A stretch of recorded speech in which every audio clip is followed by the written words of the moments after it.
আলাইকুম। Hello guys, সবাই আশা করি খুব ভালো আছেন। আবারও চলে আসলাম ডিজিটাল আইটি বাংলার পক্ষ থেকে আমাদের গ্রাফিক্সের অ্যানাদার 6 ক্লাস নিয়ে। আজকে আমরা আলাপ করব শেপ বিল্ডার টুল এবং প্রসপেক্টিভ টুল নিয়ে। প্রসপেক্টিভ টুল নিয়ে যখন আমরা কাজ করার সময় অনেক স্টুডেন্টের একটা কমন প্রবলেম হচ্ছে, দেখা যায় কাজ করতে করতে হঠাৎ সামনে এই প্রসপেক্টিভ টুলটা ওপেন হয়ে যায়। ওরা এটাকে রিমুভ করতে পারে না। তো রিমুভ করতে না পারলে দেখা গেছে কাজ করে, পেজ ক্রস করে দেয়, দেন আবার ওপেন করে, অনেক কিছু করার পরও কিন্তু এটা রিমুভ হয় না। কি জন্য রিমুভ হয় না? কারণ অনেক সময় যখন আপনি প্রসপেক্টিভ টুলটা ভুলবশতই ক্লিক করে ওপেন করে ফেলেন, তখন এটার যে আইকনটা, ক্লোজ করার যে আইকনটা, ওটা আপনার এখানে যে টুলস বারটা আছে, টুলস বারের পেছনে হাইড করা থাকে। আমরা টুলস বারটাকে এখান থেকে মুভ করে নিয়ে যদি পিছন দিকে খেয়াল করি, তাহলে দেখবেন এখানে একটা আইকন শো করতেছে। যখনই আপনি প্রসপেক্টিভ টুলসে ক্লিক করবেন, ক্লিক করে এখানে এসে আইকনের উপর মাউসটা রাখবেন ক্রসের উপর রাখার পর দেখবেন এখানে একটা হাতের চিহ্ন চলে আসছে। হ্যান্ড আইকনটা আসার পর আপনি ক্রসে জাস্ট একটা ক্লিক করে দিবেন, এখান থেকে প্রসপেক্টিভ টুলটা রিমুভ হয়ে যাবে। আচ্ছা, তো এবার আমরা প্রসপেক্টিভ টুলটা কীভাবে রিমুভ করতে হয় ওটা দেখে নিলাম, কিন্তু এখানে আসলে এটার কাজটা কি কাজ আসলে এটা দিয়ে করতে হয়, আমরা ওই কাজটা দেখি।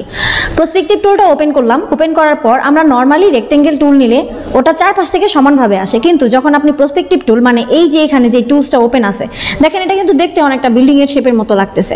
তো আমরা যখন এখানে রেক্টেঙ্গেল শেপটা ক্লিক করে ধরে টানবো, দেখেন অটোমেটিক্যালি আমি কিন্তু নর্মালি টানতেছি, কিন্তু আমার রেক্টেঙ্গেল শেপটা কিন্তু এইখানে এই বিল্ডিংয়ের যে শেপটা, প্রসপেক্টিভ টুলসের যে শেপটা, ওই শেপ অনুযায়ী চলে আসছে।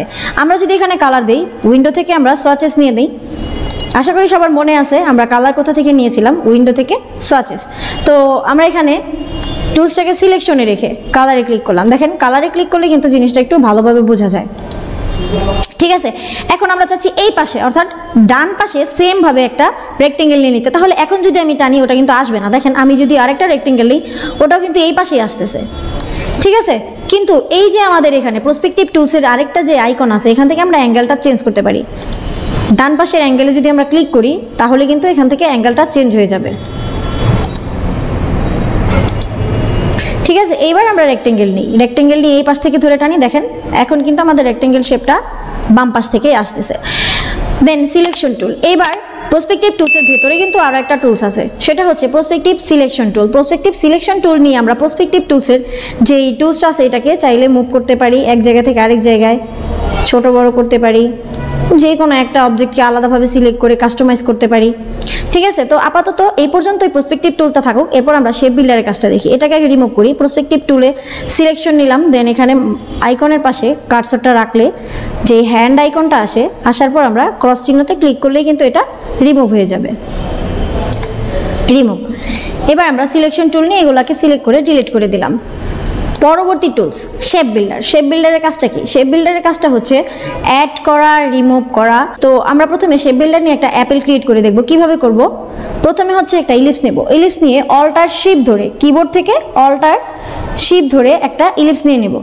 দেন সিলেকশন টুল সেন্টারে রাখবো, অল্টার ধরে মাউস ক্লিক করে ধরে রেখে টেনে আরও একটা কপি করে নিলাম, দুইটা ইলিপস নিয়ে নিলাম। এখন অল সিলেক্ট করব। অল সিলেক্ট করে এবার আমরা এখান থেকে নেব শেপ বিল্ডার টুল। শেপ বিল্ডার টুল নিয়ে জাস্ট যতটুকু অংশ অ্যাড করব ততটুকু ক্লিক করে টানবো। এখন দেখেন আমি সিলেকশন টুল নিয়ে যখন এটাকে টানবো, এটা কিন্তু আর আলাদা হচ্ছে না, একটা শেপে কনভার্ট হয়ে গেছে। দুইটা ইলিপস মিলে কিন্তু একটা অ্যাপেলের মতো শেপ নিয়ে নিছে। এবার আমরা ডিরেক্ট সিলেকশন টুল নিয়ে যদি নিচে থেকে সিলেক্ট করি, দেখেন নিচের যে 3টা পয়েন্ট আছে, এই 3টা পয়েন্ট কিন্তু সিলেক্ট হয়ে গেছে। কিবোর্ড থেকে ডাউনেরও প্রেস করে ধরে রাখবো, নিচের দিকে কিন্তু এই 3টা পয়েন্ট চলে আসবে। এখন কিন্তু অ্যাপেলের আরেকটু শেপের মতো চলে আসছে। এইবার আমরা আরও একটা ইলিপস নেব, কারণ আমরা অ্যাড করাটা দেখছি, মানে জয়েন করাটা দেখছি, রিমুভ করাটা দেখি নাই। এখন আমরা অল্টার শিফট ধরে আরও একটা ইলিপস নিয়ে নিলাম। সিলেকশন টুল নিয়ে অল সিলেক্ট। খেয়াল রাখতে হবে যখনই আপনি শেপ বিল্ডারে কাজ করবেন, অবশ্যই আপনার যেই শেপগুলোকে অ্যাড করতে চান অথবা রিমুভ করতে চান, অল সিলেক্ট করে নেবেন। অল সিলেক্ট না করলে কিন্তু কাজ হবে না। শেপ বিল্ডার নেবেন। এবার আমরা অল্টার ধরে, কিবোর্ড থেকে অল্টার ধরে মাউসটা ক্লিক করে ধরে যতটুকু অবজেক্টকে রিমুভ করবো ততটুকু অবজেক্ট পর্যন্তই টানবো, এটা কিন্তু রিমুভ হয়ে গেছে। ঠিক আছে, এটা হচ্ছে আমাদের অ্যাপেল শেপ। এর পরবর্তী টুলস শেপ বিল্ডারের ভিতরে যেই টুলসটা আছে, লাইট পেইন্ট বাকেট টুল। এটার কাজ হচ্ছে, যেমন আমরা একাধিক অবজেক্ট যদি নেই, এখানে রেক্টেঙ্গেল নিলাম একটা, দেন আরেকটা রেক্টেঙ্গেল, এইভাবে অনেকগুলা রেক্টেঙ্গেল শেপ নিলাম। সিলেকশন টুল নিয়ে অল সিলেক্ট করে এগুলোকে আমরা স্ট্রোক কালারে কনভার্ট করে দেই, ফিল কালারটাকে নান রাখলাম। এবার শেপ বিল্ডারের ভিতরে যে টুলস আছে, লাইট পেন বাকেট টুলটা নিয়ে যে কোনো একটা কালারে ক্লিক করে নিলাম, যে কোনো একটা শেপের ভিতর ক্লিক করব। এটা হচ্ছে নির্দিষ্ট করে কিছু শেপের ভিতরে কিন্তু কালার অ্যাড করছে। আমি আরেকটা কালার নিলাম, এবার শেপের ভিতরে ক্লিক করলাম, কালার অ্যাড হয়ে যাবে। লাইট পেন বাকেট টুলের কাজটা হচ্ছে এটা, যেটা আমরা সিলেকশন টুল দিয়েও করতে পারি। তারপর হচ্ছে এখানে লাইট পেন সিলেকশন টুল। সেমভাবে আমরা এখানে যে কাজটা করলাম এখন লাইট পেন বাকেট টুল নিয়ে সিলেকশন টুল অল সিলেক্ট, দেন আমরা ফিল কালারটাকে নান করে দিলাম। লাইট পেন বাকেট টুলটা নিয়ে মাঝখানে একটা কালার অ্যাড করে দিই, এখান থেকে আবার কালারটা নিলাম, দেন কালারে ক্লিক। তারপর এখান থেকে নেব light pen bucket selection tool, just নির্দিষ্ট করে এই অংশটাকে আমরা সিলেক্ট করে আবার কিন্তু কালারটা চেঞ্জ করতে পারি। ঠিক আছে, ডিরেক্ট সিলেকশনের কাজের মতোই। তারপর হচ্ছে আইড্রপার টুল। আইড্রপার টুলের কাজটা আসলে কি, যেমন ধরেন এখানে আমাদের নির্দিষ্ট করে অনেকগুলো কালার্স কিন্তু দেয়া আছে আমাদের এই সোয়াচেস বক্সে, কালার বক্সে। আবার চাইলে আমরা এখান থেকে কালার ক্রিয়েটও করে নিতে পারি, কিন্তু আমাদের শর্টকাট হিসেবে আইড্রপার টুলের কাজ হচ্ছে যেই কোনো জায়গার কালারকে কিন্তু কপি করা। আমরা যদি সিলেকশন টুল নিয়ে এখানে এটাকে সিলেক্ট করি, তাহলে আইড্রপার টুল নিয়ে যেই কালারের উপর আমরা ক্লিক করব, আমার এই অবজেক্টটা সেম কালারে কনভার্ট হয়ে যাবে। সাপোজ আপনি একটা ইমেজ থেকে ইমেজ তৈরি করবেন, এখন ওই ইমেজটা আপনার যেই কালারে আছে ওই কালারটা আপনি ক্রিয়েট করতে পারতেছেন না, বা ওই কালারটা আপনার এখানে নাই। সো ওই কালারটা আপনি সেমভাবে এখানে সিলেকশনে রাখবেন, সিলেকশনে রেখে আইড্রপার টুল নিয়ে জাস্ট ওই কালারের উপর একটা ক্লিক করে দিলেই কিন্তু আপনার এখানে ওই সেম কালারটা নিয়ে নেবে। আইড্রপার টুলের কাজই হচ্ছে কালার কপি করা।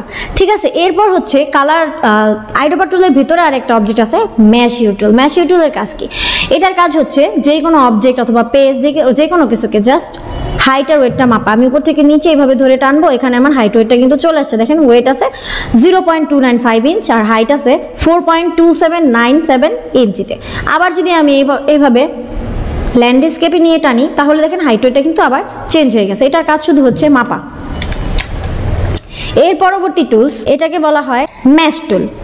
এবার আমরা দেখব ম্যাশ টুল। ম্যাশ টুলের কাজটা কি, যেমন আমাদের এইখানে একটা অবজেক্ট আমরা আর্ট করে নিছি, এখন আমরা এটা সিলেকশন শুধু একটা কালার দেব, লাল রঙের কালারটা দিই। অনেক সময় দেখা গেছে অ্যাপেলের এখানে আমরা একটা গ্লোয়িং এফেক্ট আঁকতে চাচ্ছি, যেটার মধ্যে হচ্ছে লাইটিং একটা এফেক্ট আসবে, তখন আমরা এখান থেকে নেব ম্যাশ টুল। ম্যাশ টুলটা নিয়ে জাস্ট একটা ক্লিক করব, দেন ডিরেক্ট সিলেকশন নিয়ে পয়েন্টে একটা ক্লিক করে আমরা সাদা রঙের কালারে ক্লিক করলে কিন্তু এখানে কালারটা ম্যাশ হয়ে যাচ্ছে, মনে হচ্ছে যেমন একটা লাইটিং এফেক্ট পড়ছে এখানে, বা এটা গ্লেস দিতেছে, এরকম কিছু। ম্যাশ টুলের কাজটা হচ্ছে কালারকে ম্যাশ করা। আজকের ক্লাস এই পর্যন্তই। আমাদের সঙ্গে থাকার জন্য আপনাদের সবাইকে ধন্যবাদ। আশা করছি পরবর্তী ক্লাসগুলো আপনাদের সবার ভালো লাগবে। ইভেন পরবর্তী ক্লাস পর্যন্ত আপনারা আমাদের সঙ্গেই থাকবেন, ভালো থাকবেন, সুস্থ থাকবেন। ততক্ষণ পর্যন্ত সবাইকে আল্লাহ হাফেজ।